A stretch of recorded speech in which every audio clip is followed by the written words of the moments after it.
It's Manwara here, live on LinkedIn and YouTube. As I promised, I'd be here for the next 4 Sundays to talk about fundraising, to provide some value, add some value. I've been on LinkedIn prolifically for the last 2 years, and what I found is that I have an immense amount of people that are following me, and people that are telling me that there's something that they're taking away from what I'm sharing online, and actually I'm adding value. So I just wanted to add some value around fundraising because I've had a lot of people reach out to me, and I feel I need to share more of my expertise around fundraising because there's a lot of small charities at the moment and voluntary organizations that are struggling. And maybe what I have to share today might be useful to some of you. I'm not sure who's going to be here today, who's listening, but whoever's listening, I hope that whatever I share is going to be of some use to you. And if you have any feedback or you have questions, I'm happy to take them. I'm going to be here for the next 3 Sundays, and I'm going to be talking about fundraising.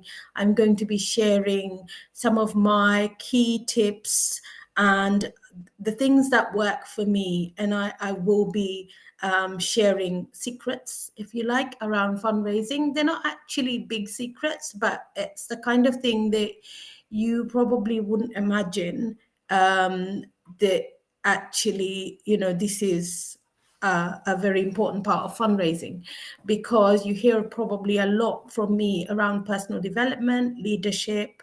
So I am a charity CEO. However, I also am a leadership coach and mentor, and I have a YouTube channel. So this is live on YouTube as well. And I have been trying to provide whatever value I can through these channels, purely because I feel that I have a lot of knowledge that I can pass on and I love to share, but also because I like to learn, and doing this was a very big learning curve for me, going live. And I think I am improving. I need a lot more improvement, but here I go. So I have a number of tips today, and anybody who isn't here, isn't live, isn't watching at the moment, you can always watch the replay on my LinkedIn page or my YouTube channel. So I have 3 really valuable tips around fundraising. Number 1, you need to have courage. And you wonder why I say that? For anyone who is not a bid writer, who really needs to up their game in fundraising, it might be that your charity or your voluntary sector organization at the moment really could do with a boost in fundraising, and you're contemplating writing a bid to a trust or foundation. I always say to my mentees, one of my biggest tips is you need to have courage, because many people don't get started in bid writing because of preconceived ideas. And due to some element of fear, I'm not going to be able to write a bid, my application will be not good enough, or I will get rejected. So a lot of people actually don't even write bids because of their fear of rejection. So here's the thing I will say to you. If you want to succeed in fundraising, bid writing, and any type of fundraising, you have to develop resilience, because there's going to be so many times that you will be told to your face, no. You could go to somebody and ask for money and they could say no. They have every right to say no. And it's very similar with the funding applications. The competition is really tough. There's a lot of people out there, and lots of organizations competing for the same kind of money. So while you might assume that your application is the business, there might be 50 more worthy causes that the funder decides to fund instead of funding your particular project. So it is really important that you build resilience. That's my first tip, because for every 8 applications that you get rejected, you might get 1 success. Until you get very experienced, of course. Then once you start gaining experience, then the return on how many successes and your failure rates, they change. As you get more and more experienced, it might be 1 in 6, it might be 1 in 4, and sometimes maybe even 1 in 2, 50%. But it all depends on what kind of funding you're applying for. It depends what the competition's like and whether or not your cause is really worthy and it's a fundable project. So that's my first tip. My second tip for anybody wishing to go into fundraising or hasn't actually yet taken the step or is struggling as an organization, my second tip would be, I would strongly advise you to be collaborative and open. Reason being, collaboration is what you need to achieve with the funder. If you do your research, any funding that you're interested in applying for, say, for example, Trust for London or even Lloyd's TSB, I would advise you to do some research. Google their funding streams and see what their priorities are. So the reason why you need to be collaborative is because every funder that funds a organization has a set number of priorities. And if you apply for funding that does not meet their priorities, you're actually stabbing in the dark. You need to be able to align what your project is hoping to achieve with their outcomes and their priorities for that particular funding stream.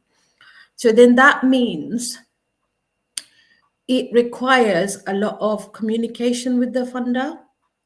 And in some ways, it's like any situation.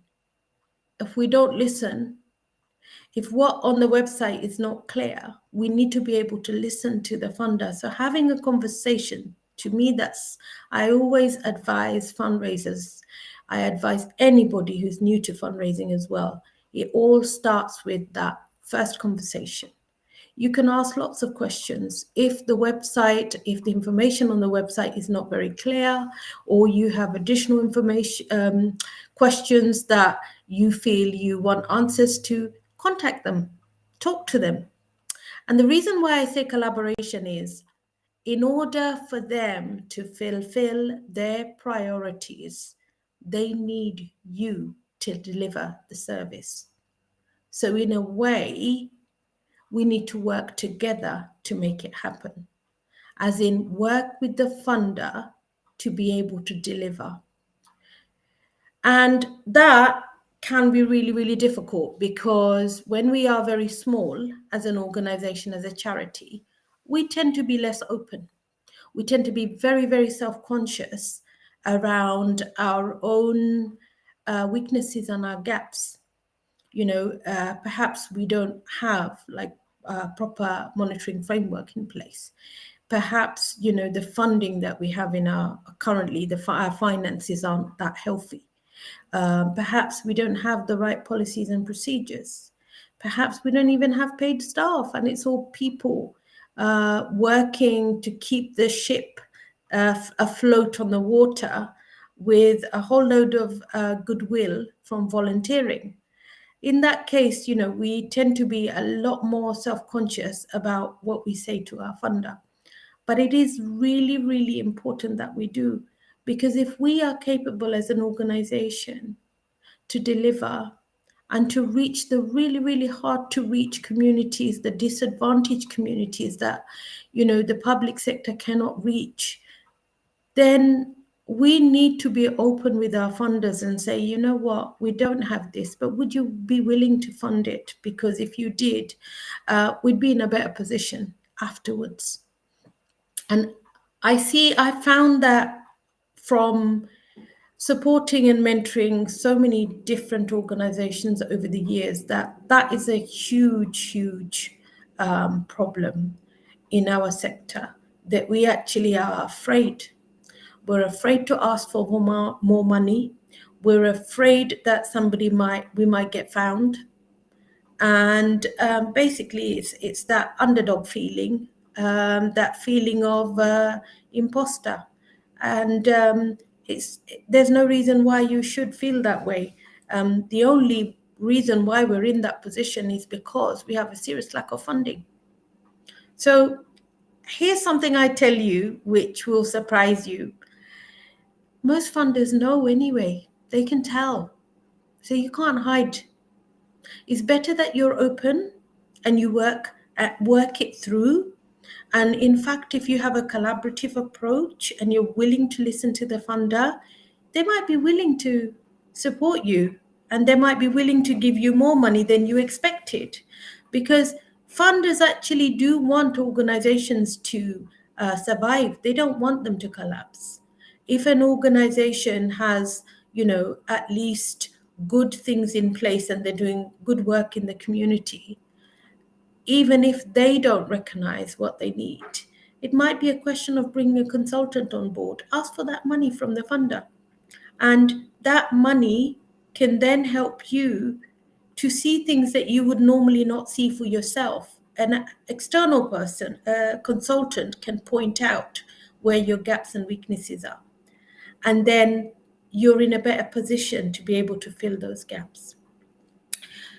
So that was my second point around being collaborative and open. And that also means being vulnerable, because it takes a huge amount of vulnerability to be open and say, you know what, we're not actually in a great position, but we need funding support.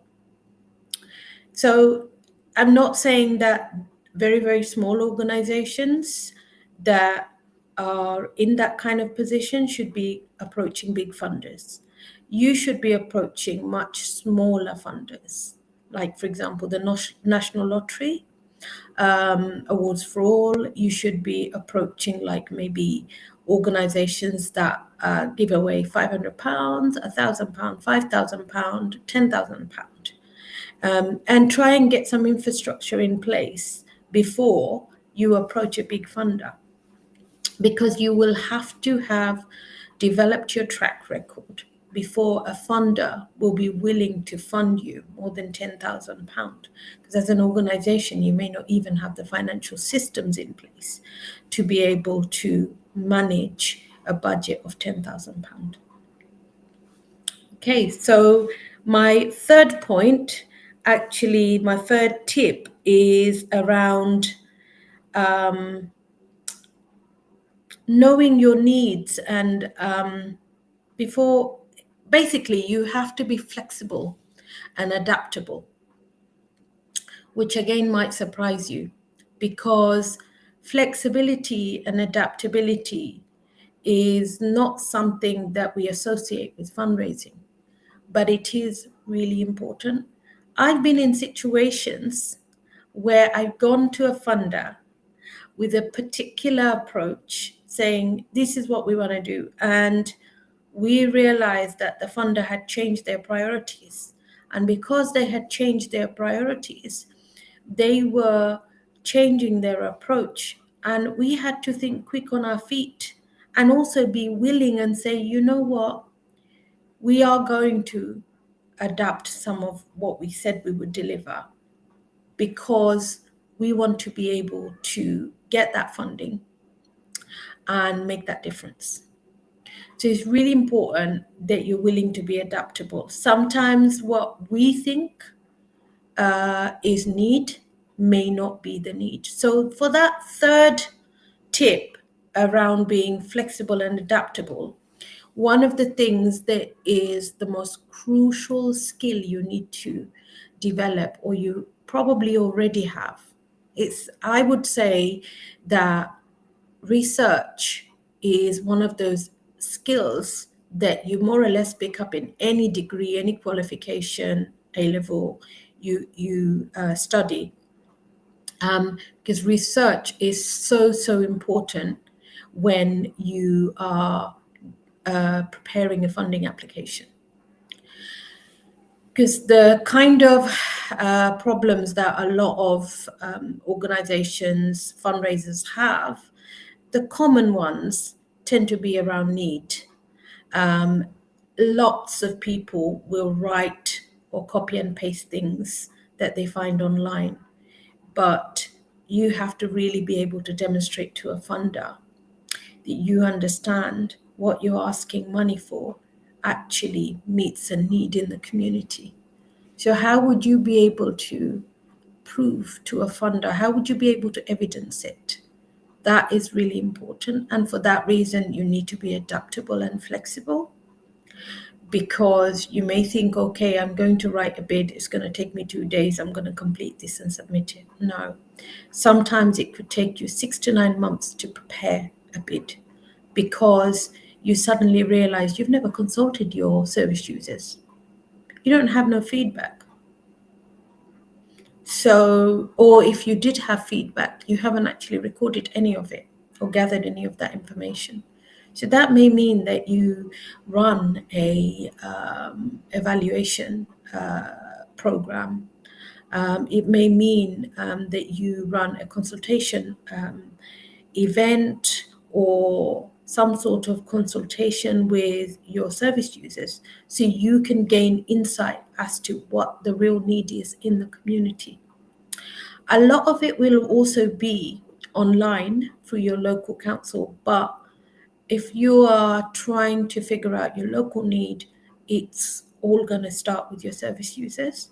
You need to involve your service users.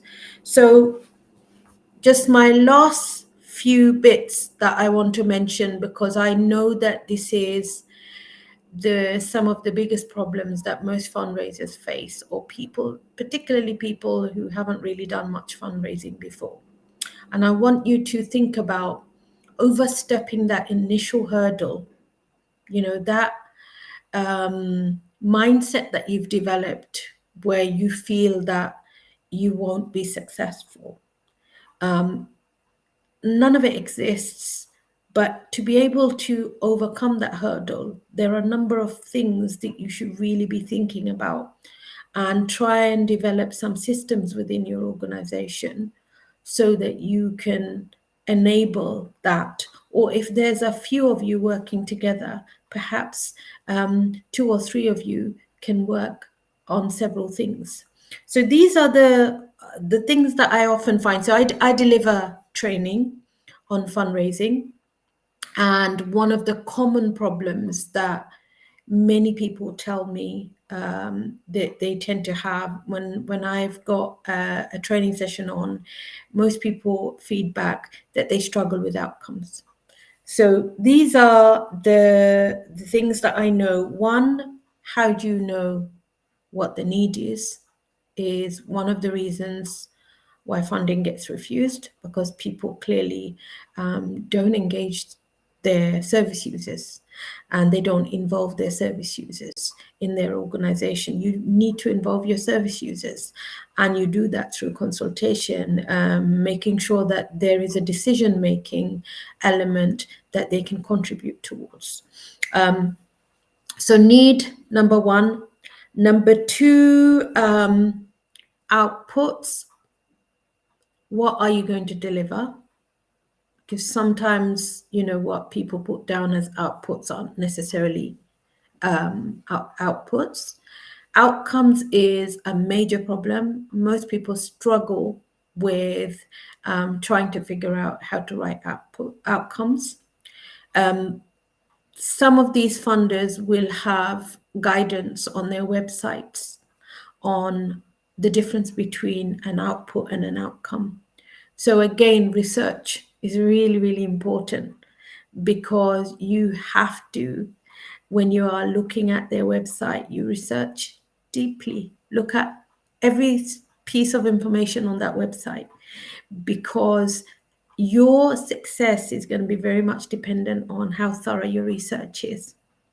And funders do want people to have as much information as possible so that, you know, they can write their application well. But I know that people I've worked with in the past, they rush themselves through an application and they don't necessarily read all the information that's provided by the funder. And I've fallen foul of that so many times myself. You know, I've rushed and submitted an application without looking at, you know, the additional guidance notes that were there. So that, I think, is a major problem. Outcomes, outputs, and need. And the fourth one, I think, is the budget. And many people struggle with putting together a budget. Your budget has to be realistic. Your budget can't be based on what you think you should be asking for. It needs to be realistic as to, you know, are you checking London waiting allowances? Are you checking what the average salaries are for those roles? Are you checking, for example, when you're putting your budget together, like, are you underestimating your marketing costs? Because marketing plays such a huge role in fundraising. Now, that's another thing, but I will cover that during another Sunday, because that's marketing alone is such a big element of fundraising, which many people don't even realize how important marketing is. But also, you could end up not asking for too much because you're afraid that the funder will turn you down. If your project is good, you can ask for core running costs. You can ask for infrastructure support. So, for example, at the moment, if you find yourself doing all the finances, for example, you're doing the accounts of your charity, your organization, you don't actually have paid staff, and most of your trustees are volunteering and they're doing it all. You can go to a funder, and as part of your bid, you could ask them to fund you to pay an accountant. You can ask a funder to fund you to get a consultant in so you can do a review. You can get your vision and your mission and your objectives all aligned, and actually come. Sometimes when we take the time to invest in that way, it might delay us from the goal that we wanted to reach, because most of us are in a rush and we want results really fast. But if you get it right there with the capacity building, in the long run, it will enable you to have more successful or more successes with your funding applications. So I would say, you know, there are so many hurdles to getting started with fundraising. And in fact, sometimes in my work, I have in the past, with people that I have trained, mentored, always had people wanting me to do it for them. And I think the real learning doesn't happen there. You have to fail. You have to be prepared to be rejected, to understand what it is you need to do next time to improve, to get past the second time. I tell you something about myself. I went to a particular funder and I was rejected. I went back 6 months later. I was rejected. And I went back 9 months later and I got the funding because I didn't give up. Each time I was rejected, I looked at the feedback to see where I went wrong. I then fixed the problem and I went back. And then they came back. Priorities had changed. I didn't realize that I hadn't done the research properly. I hadn't had those conversations.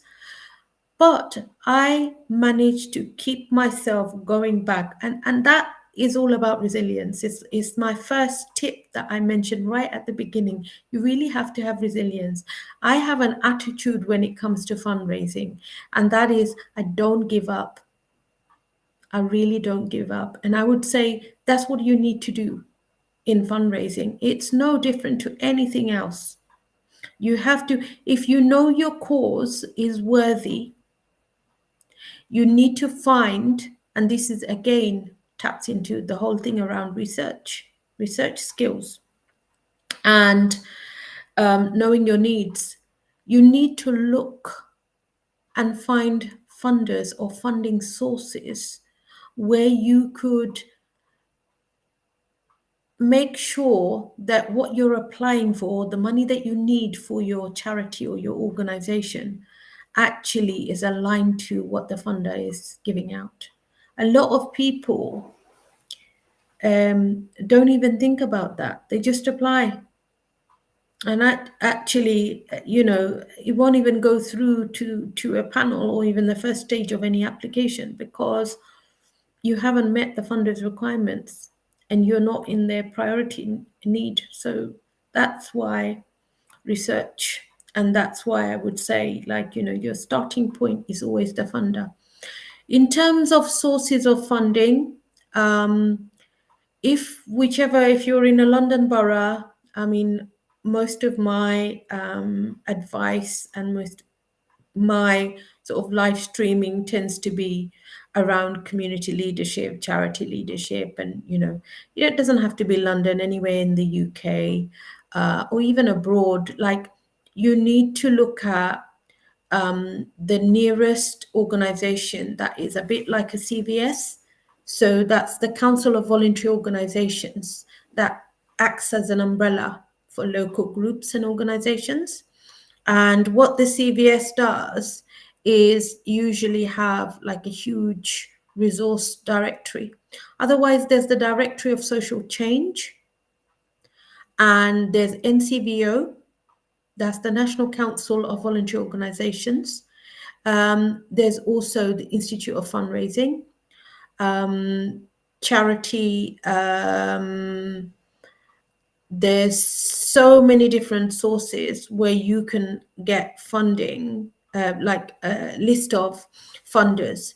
But sometimes it's as simple as just Googling.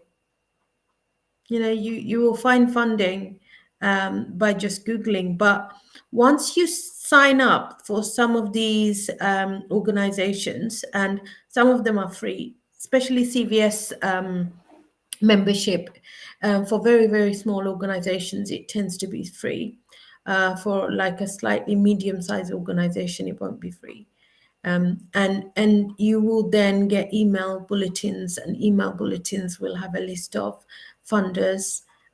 If there are other organizations in the area that you operate, it's worth collaborating with them, because you can share information, you can collaborate, you can put in joint bids.